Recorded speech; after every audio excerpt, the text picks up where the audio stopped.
Bueno, ya habíamos adelantado que vamos a recibir a partir de ahora a uno de los precandidatos que tiene el Partido Colorado.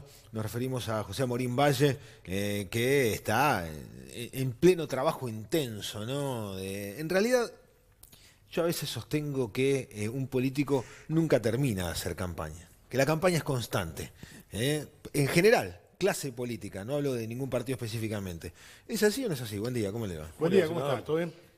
Bueno, sí, nosotros estamos dedicados a la actividad política full time, siempre. En realidad, hay un momento en que uno lo hace con miras a la próxima campaña, cuando empiezan a delinearse una cantidad de cosas. Pero que estamos, sí, se puede decir que estamos en campaña permanente, porque no pensando en la próxima elección muchas veces, pero nosotros recorremos el país siempre, porque nos gusta y porque además lo tenemos que hacer. En mi caso, los senadores. Los senadores somos elegidos por personas de todo el país. Y por lo tanto tenemos la obligación de ir, de recorrer, de ver a los que nos votaron, a los que no nos votaron, para ver cómo están las cosas, para tener el pulso directo del país. Así que estamos, es cierto, estamos en plena recorrida haciendo lo que nos gusta hacer. Usted fue precandidato en las elecciones pasadas. Sí. ¿Qué se llevó de esa experiencia? ¿Qué se llevó incluso como aprendizaje para hacer un nuevo intento? Bueno, muchas cosas. Las personas en general no terminan nunca de aprender. Si uno tiene la cabeza abierta, va aprendiendo permanentemente. El Partido Colorado cambió de la elección pasada a esta. En la elección pasada había un candidato muy fuerte, que era Pedro Bordaberry, y estaba yo, que era el que pretendía llegar a esa posición. Y yo pretendía, sabiendo que era muy difícil, cuando uno se lanza en la campaña, sabe antes si va a ser muy difícil o no. Yo sabiendo que era muy difícil, quería que hubiera alguien que levantara una bandera ballista. Me parecía que el Partido Colorado necesitaba otra corriente. Y bueno, y fui yo. Fui porque yo creo que en la actividad política uno tiene que hacer lo que tiene que hacer y lo que está bien. Y que uno tiene que defender sus ideas siempre, aunque a veces no sean las que van a ganar. Y aprendí muchas cosas y sumamos mucha gente y sumó mucha gente joven que está hoy en esta segunda instancia, digamos, bien distinta a la anterior. En esta, Pedro se retira de la actividad política, el Partido Colorado sufre un sacudón con la retirada de Pedro, sin lugar a ninguna duda, pero se empieza a mover. Y entonces hoy hay 4, hace poco se anunció una 4ª candidatura colorada, pero 3 candidaturas o 3 líneas ya funcionando. Una línea que encabeza el doctor Sanguinetti, que veremos quién es el candidato. ¿Cree que puede ser él? Bueno, le he dicho demasiadas veces que no va a ser de ninguna manera, pero si quiere ser él me parece fantástico, me parece que es bueno que quienes lideran los grupos sean los candidatos. El otro candidato es Ernesto Talvi y el otro candidato de los que están ya lanzados soy yo. Y estamos trabajando mucho los 3, vamos a tener una interna muy buena. Y algunas cosas que hemos aprendido también del pasado, yo ya lo he dicho, por supuesto que yo voy a trabajar para ganar la interna, y si gano la interna, esa misma noche, la noche del 30 de junio, tendremos que estar todos juntos y yo voy a elegir como candidato a vicepresidente el que salga segundo en esa interna.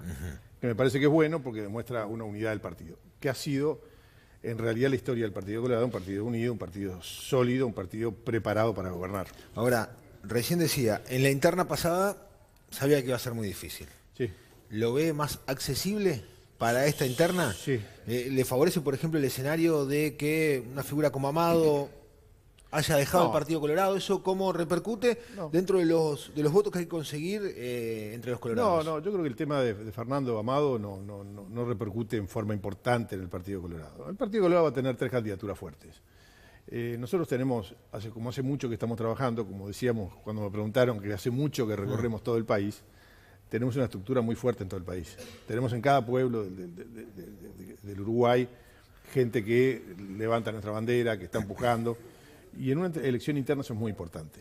Así que yo creo que a esa estructura muy fuerte que tenemos en todo el país le vamos a agregar renovación y le vamos a agregar contenido. Por ese contenido es que hace un par de días hicimos una reunión en el Radisson, donde invitamos a técnicos a participar, donde presentamos a quien va a ser el coordinador de los grupos técnicos, y los que ya me han preguntado, ¿va a ser su ministro de Economía si gana? Sí, que es a Julio de Brum. Julio de Brum fue, como ustedes saben, presidente del Banco Central a la salida de la dictadura, cuando Jorge Valle, perdón, a la salida de la crisis. De la crisis 2002. Cuando Jorge Valle fue a buscar a 2 personas para mover al país y sacarlo, fue a buscar al Flaco Achugarri y lo puso el ministro de Economía, y a Julio de Brum como presidente del Banco Central. Por lo tanto, no solo es de una enorme capacidad, enorme coraje por haber agarrado ese fierro caliente en ese momento, y tiene una visión clara de la situación. Así que con él presentamos los equipos técnicos para trabajar. Senador, usted dice que pondría como vice a quien salga segundo en la interna. Eventualmente le invierto el juego. ¿Qué ocurre si el segundo es usted? ¿Usted va a estar en el lugar que el partido decida o que el candidato decida? Sí, sin lugar a ninguna duda. O sea, perfectamente podría ser una fórmula Amorín-Talvi o Talvi-Amorín. Sí. O Sanguinetti Amorín o Amorín Sanguinetti. O sea, después hacemos roque de nombres, digamos. Claro, yo lo que creo que hay que hacer, es que lo que tiene que hacer el partido en ese momento es tratar de en la fórmula representar a todo el partido, o a la mayor parte del partido. Me parece que una fórmula representa eso, y el partido tiene que presentarse unido. Porque el próximo gobierno va a ser un gobierno complejo, el próximo gobierno va a ser un gobierno sin mayorías parlamentarias. Por lo menos yo tengo la certeza de que eso es así, y todo lo que uno va viendo es así. El Frente va a votar menos de lo que votó la otra vez. No sé quién va a ganar, nosotros vamos a trabajar para ganar, por supuesto, pero va a ser un gobierno de coalición. Y para ser un gobierno de coalición se necesitan partidos políticos sólidos. Y nosotros tenemos la obligación, por la historia inclusive, de que el Partido Colorado se presente con esa solidez. Para presentarse sólido, para ser parte de una coalición, en la presidencia o como parte de la coalición, tenemos que estar bien unidos y bien firmes. Y eso implica hacer una campaña en la interna donde podemos discrepar en las ideas, sin lugar a ninguna duda, pero tenemos que cuidar mucho las discrepancias personales. El Partido Colorado necesita recuperar caudal de votos. Sí. Atraviesa una crisis en ese sentido importante, histórica, diríamos, para lo que es el Partido Colorado, la tradición del partido. Y ese captar votos puede ir con algunos mensajes, ¿no? Hablarle de seguridad a la gente es un tema muy sensible, ¿no? Sí. Y proponer soluciones. Y hablar del bolsillo también, ¿no? Quitar impuestos. Anunciar, por ejemplo, que se va a eliminar el IRPF. Es una cuestión... En los primeros 2 años de gobierno, imposible. Imposible. Sí, a ver. ¿Y por qué en los otros 2 sí? O sea, porque No. la estructura económica del país... No. El Uruguay hoy tiene un problema serio, que es un problema de déficit fiscal. O sea, esto hablando en materia económica. Nosotros en la campaña vamos a hablar más de educación que de otras cosas, pero en materia económica. Uruguay tiene un problema serio de déficit fiscal. El Uruguay se endeuda todos los años en 2.500 millones de dólares. Y esto es como las familias. Una familia se puede endeudar, sí, con la tarjeta de crédito, con lo que fuera, se puede pagar hasta que un día pierde el crédito. Cuando pierde el crédito tiene que ir al vecino de la esquina que le va a prestar y le va a cobrar un interés un poco más alto. Bueno, eso es lo que acá se llama el grado inversor.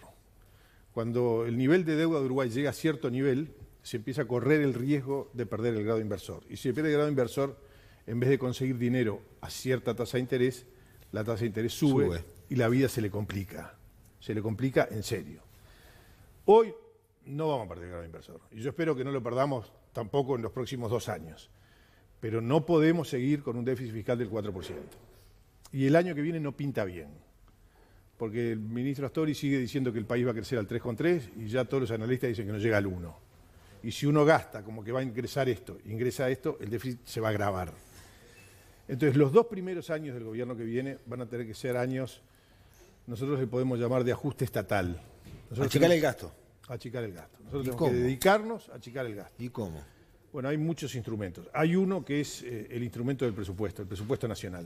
En el presupuesto nacional, cada ministro dice cuánto va a gastar en cada área y lo que tiene que venir del presidente de la República es, bueno, señores, en principio no se puede reponer ningún funcionario que se vaya, ninguna vacante, no se puede reponer. Y segundo, vamos a disminuir los créditos en inversión y en gasto de funcionamiento en tal porcentaje. Y ustedes pueden proponer todos los cambios que quieran para gastar mejor con esas condiciones. Entonces, usted empieza, ya no que el ministro de Economía tenga que apretar a cada uno de los ministerios, che, hace esto, sino que con una cuestión general. Después tenemos que mejorar la calidad del gasto. El Uruguay tiene que gastar mucho mejor de lo que está gastando, pero tiene que gastar menos. Ahora, si a ustedes me preguntan a mí, si yo en ese momento que toca achicar el déficit fiscal, ¿puedo disminuir los ingresos bajando impuestos? Les digo, seguro que en los 2 primeros años no. Después va a depender cuánto crezca el país. Si uno achica los gastos y el país crece, el déficit fiscal va a caer en forma bien importante. Y ahí sí podemos empezar a hacer cosas que nosotros quisimos hacer en otras elecciones y que estuvimos en contra, que es del impuesto a la renta a las personas físicas. ¿Y cómo lo cambiaría? A mí me parece, lo primero que digo es que me parece injusto que las personas que ganen 27.000 pesos paguen impuestos. O sea, no eliminarlo, sino modificarlo. Lo primero que tenemos que hacer es subir el mínimo no imponible. Es decir, que se empiece a pagar el impuesto a la renta a las personas físicas cuando uno tiene un ingreso básico razonable. Y cuando genera renta el ingreso. Como Claro, digo, en realidad el que gana 27.000 pesos, uno se pregunta cómo llega a fin de mes. Y para el gobierno ese tiene suficientemente dinero como para empezar a pagar el impuesto. Y a mí me parece mal. Entonces, eso no se puede hacer al principio. Yo no me puedo comprometer porque estaría diciendo una cosa que no voy a cumplir. Y yo digo, nuestro objetivo es llegar a eso, pero tenemos que trabajar mucho en los 2 primeros años para achicar los gastos del Estado. No achicar las funciones del Estado, pero sí cortar todas las gorduras que hoy tiene y tiene muchas. Vayamos a algo cercano en el tiempo, elecciones en Brasil. Sí. ¿Qué opinión? Porque bueno, se han pronunciado diferentes voces desde el oficialismo y la oposición respecto a la victoria de Jair Bolsonaro. Pero bueno, ¿qué reflexión le deja esta victoria y cómo ve Uruguay posicionado frente a este escenario? Bueno, primero, fueron elecciones libres, ganó Bolsonaro, era una elección. Yo normalmente trato de no tomar partido en elecciones de otros países porque normalmente nos equivocamos. Pero claramente la gran mayoría de Brasil decidió terminar con un sistema que funcionaba muy mal, un sistema claramente corrupto, que nos dolió a todos. A mí personalmente me dolió ver a Lula como lo vimos, un personaje de película, un trabajador metalúrgico, un líder sindical metalúrgico que se presenta a las elecciones, que gana 2 elecciones y que hace un gobierno bien razonable, con minorías parlamentarias, igual él se maneja para hacer un gobierno bien razonable. Reitero, una vida de película y termina preso por corrupción, él y todos sus ministros. Eso es una cosa terrible para los países, terrible. Y gana el señor Bolsonaro, que tiene algunas declaraciones que a mí me parece que en Uruguay serían casi inadmisibles. Me parece, por suerte además. Ahora, yo le deseo suerte a Bolsonaro y a Brasil, porque para nosotros que a Brasil le vaya bien es muy importante. A Brasil y a Argentina. Es más, el presidente de Uruguay tiene entre sus obligaciones tener una buena relación con el presidente de Brasil y una buena relación con el presidente de Argentina. Es fundamental para nosotros, son nuestros 2 mayores socios, estamos al lado. Nos puede gustar o no el barrio, pero estamos en este barrio y no nos podemos mudar. Así que tenemos esa obligación. Y creo además que tenemos una oportunidad. Cuando Bolsonaro medio como que ningunea al Mercosur o que el Mercosur no es prioridad, a mí me parece que tenemos una gran oportunidad que es sí empezar a abrir el país al mundo. Empezar a buscar acuerdos de libre comercio con otros países. Sin las trabas. Bolsonaro lo va a hacer sin las trabas que nos puso Brasil hasta ahora. Cuando nosotros quisimos hacer el acuerdo libre, cuando el presidente Vázquez, lo apoyamos nosotros, pensó en hacer el acuerdo de libre comercio con Estados Unidos, Vázquez hablaba del tren pasado una sola vez y Gargano se le puso enfrente al tren y fue a buscar al canciller de Brasil, que se llamaba Celso Amorim. Que no había parentesco. Nada que ver conmigo, claro. Y vino Celso Amorim a convencer a los senadores del Frente Amplio para decir que ese acuerdo no se podía hacer. Y así fue. Bueno, esas cosas creo que están cambiando y van a cambiar. Y creo que Uruguay, si está convencido de que tenemos que hacer acuerdos con otros países para entrar sin pagar impuestos, para dar más trabajo a nuestra gente, tiene una enorme oportunidad que no deberíamos desaprovechar. ¿Usted cree que es bueno para lo que es el futuro escenario electoral de Uruguay que haya algunos líderes de algunos sectores que pretendan asociarse a la figura de Bolsonaro, a la campaña de Bolsonaro? Algunos fueron muy explícitos, con publicaciones, caso Novi, que en la prensa, otros con declaraciones. A mí me parece que nosotros somos nosotros. Yo con total franqueza no quiero parecerme a ningún candidato de otro partido. Yo quiero parecerme a los que han hecho cosas grandes en Uruguay. Yo nunca me sentí identificado claramente con Bolsonaro, no me siento identificado con Bolsonaro, no me siento identificado con otros candidatos que muchos se sentían identificados de la región, no me siento identificado. Uruguay es Uruguay, cada país tiene sus cosas y no podemos traspolar lo que hay allá a lo que hay acá. Y con total franqueza, si me tuviera que parecer a alguien, no me gustaría parecerme a Bolsonaro. Eventualmente, sí. Tampoco a Haddad, está claro. Está claro. Sí, eventualmente, bueno, la definición de una elección nacional se diera como tal, como indican las encuestas hoy, entre el Partido Nacional y el Frente Amplio. ¿Cómo está Morín respecto a la posibilidad de sentarse a concretar alianzas en realidad más cerca del oficialismo, y por hoy no lo veo? Digamos, ¿se integraría, por ejemplo, en un eventual gobierno de un candidato al Partido Nacional en direcciones de entes? Yo creo que van a ser absolutamente necesarios los acuerdos para gobernar. Yo creo que quien gane la elección no va a tener mayorías parlamentarias y va a tener que acordar para gobernar. Estemos nosotros en el balotaje o no, eso va a ocurrir. Y el acuerdo no tiene que ser por entes o por ministerios. No, puse entes como un ejemplo, digamos. No, pero está bien, pero el acuerdo tiene que ser por ideas. Yo creo que el país necesita algunos cambios profundos, importantes. Necesita cambios en educación a gritos. El mundo está cambiando demasiado rápido. Esta cuarta revolución industrial que hace que millones de trabajos que hoy existan, dentro de 5 años no existan más, y aparezcan nuevos millones, no sabemos hacia dónde va. Lo que sí sabemos es que si no estamos preparados, si no estamos educados para enfrentar esos retos, nuestros jóvenes no van a tener posibilidades ninguna. Ahora, pero sería tan explícito como fue Bordaberry, que el día de la elección fue yo creo, donde estaba la sede yo de la creo calle que Pou. los acuerdos tienen que ser por cosas a hacer, por programas, por ideas. ¿Fue un error ese de Bordaberry? Haber ido ya inmediatamente pasó. Yo creo que las cosas hay que hacerlas como las hizo la calle con Valle. No acordaron esa noche. Ni se abrazaron, ni se llamaron. 2 o 3 días después se juntaron y dijeron, bueno, vamos a poner 2 equipos a trabajar para ver si nos podemos poner de acuerdo en las cosas que hay que hacer. Y yo creo que es eso. Si yo estoy en el balotaje, voy a acordar para cambiar las cosas en la educación, para hacer un cambio profundo en inserción internacional, para 3 o 4 temas muy importantes que el país necesita. Y si yo no estoy en el balotaje, voy a hacer lo mismo. Y vos me decías, con el acuerdo con el Partido Nacional, es que el problema que tenemos nosotros hoy es que el Frente ya es tan conservador que no va a cambiar absolutamente nada. Nosotros lo hemos visto en materia de educación. Todos saben que la educación pública está mal y todos saben que si no cambiamos no tenemos futuro. Mujica hablaba de educación, educación y educación. Vázquez hablaba de cambiar el ADN a la educación. Y tenía la gente para hacerlo, que nosotros respetamos. Tenía a Filgueira y tenía a Mir. Y puso a María Julia Muñoz para enfrentar las piedras que pudieran poner en el camino. Eso fue en marzo. En julio bajó los brazos. Y en ese dilema que se plantean los gobernantes, entre tener paz y no enfrentar a los sindicatos y dejar de lado a los jóvenes, él optó por dejar de lado a los jóvenes. Y eso lo vuelve un partido conservador, que no enfrenta los cambios, porque frente a cualquier piedra en el camino, mejor quedarse quieto y dejar todo como está. Puso arriba de la mesa el tema de los trabajadores. Es inevitable preguntarle por el vínculo con el PIT-CNT. Ideológicamente vinculado a la izquierda. El Frente Amplio. Al Frente Amplio. Ahora, hay muchos temas vinculados a los trabajadores, consejos de salario, ¿Sí? Todos elementos que seguirían en un eventual gobierno encabezado por usted. Sí, Consejo Lario sí seguiría. ¿Y cómo se maneja o imagina el vínculo con el PIT-CNT? Bueno, el vínculo con el PIT-CNT tiene que ser lo mejor posible. A ver, el PIT-CNT existe, el PIT-CNT tiene un rol, los sindicatos tienen un rol bien importante, que es defender a los trabajadores. Ese es el rol. El rol no es gobernar. El rol de los sindicatos es defender los intereses de los trabajadores y me parece bien. Y hay sindicalistas que actúan bien y hay sindicalistas que actúan mal. Y hay cosas que nos rompen los ojos, lo de Conaprole nos rompe los ojos y nos parece lamentable, como hay empresarios que actúan bien y empresarios que actúan mal.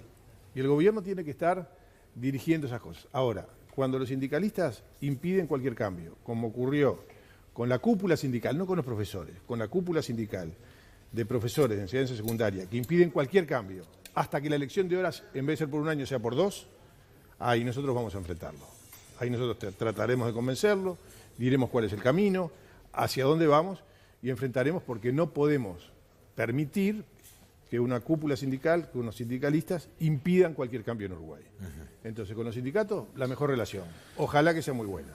Senador José Morín Valle. La del estribo. la última. ¿La Rañaga fue con las hojas para firmar al Parlamento? ¿Fue? A mí no me trajo. A mí ¿no? me preguntó si firmaba y yo no firmé. ¿Y no firmó? No, porque yo creo que mucho más que cambiar la Constitución, tenemos que cambiar al gobierno. En realidad, estos cambios de la Constitución Hay uno de los cambios para lo que es necesario reformar la Constitución, que es el allanamiento nocturno en los hogares. Los demás van por ley. Y yo, con total franqueza, creo que si a Bonomi le damos todos estos argumentos y todos esos instrumentos, la cosa igual no va a cambiar. Senadora Morín Valle, muchas gracias. Seguimos conversando. De aquí a un año vamos a tener para charlar. Gracias a ustedes. Muy amable. Muchas gracias.